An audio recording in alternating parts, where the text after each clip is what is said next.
غزوہ ہند ایک عظیم فتح مسلمانوں اور یہ وہ جنگ جس کے متعلق سوچتے ہی انسان کے دل و دماغ میں خون کھولنے لگتا ہے، اور یہ وہ جنگ ہوگی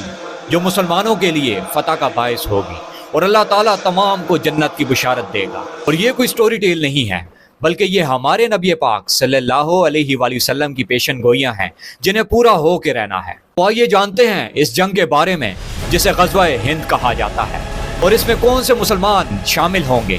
اور سب سے انٹرسٹنگ فیکٹ کہ یہ کس دور میں ہوگی۔ اس لیے جڑے رہیے گا ہماری اس ویڈیو کے ساتھ۔ غزوہ ہند حدیث میں کی گئی پریڈکشنز جس میں مسلمانوں کا مقابلہ ہند کے ساتھ ہوگا، جس کے بارے میں سنن نسائی میں حدیث مبارکہ موجود ہے کہ حضرت ثوبان جو نبی پاک صلی اللہ علیہ وآلہ وسلم کے بہت ہی قریبی صحابی تھے، وہ ارشاد فرماتے ہیں کہ اللہ کے نبی نے فرمایا کہ میرے دو گروہوں کو اللہ تعالیٰ نے جہنم سے بچا دیا ہے۔ ایک گروہ وہ ہے جو غزوہ ہند لڑیں گے، اور دوسرا گروہ وہ جو حضرت عیسیٰ علیہ السلام کے ساتھ ہوگا۔ اور یہ حدیث بالکل مستند ہے، جس کے بارے میں علماء کا کہنا ہے کہ یہ حسن درجے کی ہے اور قابل قبول ہے۔ اس کا مطلب ہے کہ یہ عظیم جنگ ایک پیشن گوئی کے بارے میں بتاتی ہے جسے ہندوستان کی سرزمین پہ پورا ہونا ہے۔ لیکن سوچنے کی بات یہ ہے کہ کچھ مورخین اور علماء کا یہ کہنا ہے کہ یہ جنگ واقع ہو چکی ہے۔ کیا یہ حقیقت میں واقع ہو چکی ہے؟ تو آئیے جانتے ہیں اس کی تفصیل حدیث مبارکہ کی روشنی میں۔ سنن نسائی کی حدیث مبارکہ ہے، حضرت ابو ہریرہ آپ فرماتے ہیں کہ رسول خدا صلی اللہ علیہ وآلہ وسلم نے ہندوستان پہ حملے کی پیشن گوئی فرمائی، اور آپ کہتے ہیں کہ اگر میں نے یہ موقع پا لیا تو میں اپنا جان و مال سب کچھ قربان کر دوں گا، اور اگر میں شہید ہو جاؤں تو سب سے افضل شہید ہوں گا، اور اگر میں واپس لوٹ آؤں تو میں ابو ہریرہ محرر ہوں گا، یعنی جہنم سے آزاد کردہ ابو ہریرہ ہوں گا۔ تو ہمیں یہ بات کا علم ہو جاتا ہے کہ کس قدر بڑی یہ جنگ ہوگی، اور اس میں اللہ تعالیٰ مسلمانوں کو فتح یاب کرے گا۔ اور آپ یہ سن کے حیران ہوں گے کہ ان کا یہ کہنا ہے کہ یہ جنگ محمد بن قاسم کی ہے، جو 712 عیسوی میں اس نے سندھ کو فتح کیا۔ ان کا کہنا ہے کہ یہی غزوہ ہند ہے،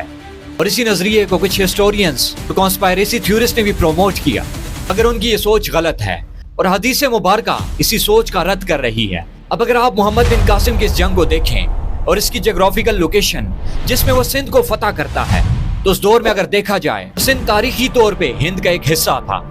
جسے محمد بن قاسم نے فتح کیا، اور ہند ایک بر صغیر تھا جس میں پاکستان، ہندوستان اور بنگلہ دیش کے علاقے شامل تھے۔ ان تمام کو ملا کے ایک سب کانٹیننٹ بنتا تھا جسے بر صغیر کہتے تھے، اور یہی وہ ہند تھا جس کا حصہ سندھ تھا۔ اس لیے ان علماء کا اور مورخین کا یہ کہنا تھا کہ یہ جو سندھ فتح ہوا یہ ہند کا حصہ ہے، اور حدیث مبارکہ اسی کے متعلق ہمیں آگاہ کر رہی۔ اور محمد بن قاسم کی یہ پہلی جنگ تھی ہند کے خلاف، مگر ان کا یہ نظریہ اور سوچ غلط تھی، کیونکہ حدیث مبارکہ اس کا رد کر رہی ہے، اور حدیث مبارکہ ہی ہمیں بتا رہی ہے اس کا ایگزیکٹ ٹائم کیا ہے کہ جب اللہ تعالیٰ مسلمانوں کو فتح دے گا، اور ہند میں یہ لڑی جانے والی جنگ ایک عظیم جنگ قرار دی جائے گی۔ کہ مسند احمد بن حنبل کی حدیث ہے کہ ضرور تم میں سے ایک لشکر ہند میں لڑے گا، اور اللہ تعالیٰ اس لشکر کو فتح یاب کرے گا، اور وہ راجوں کو زنجیروں میں جکڑیں گے، اور اللہ تعالیٰ ان کے گناہوں کو معاف کرے گا، اور پھر جب وہ واپس لوٹیں گے تو وہ حضرت عیسیٰ علیہ السلام کو پائیں گے۔ اب اس حدیث مبارکہ کو اگر دیکھیں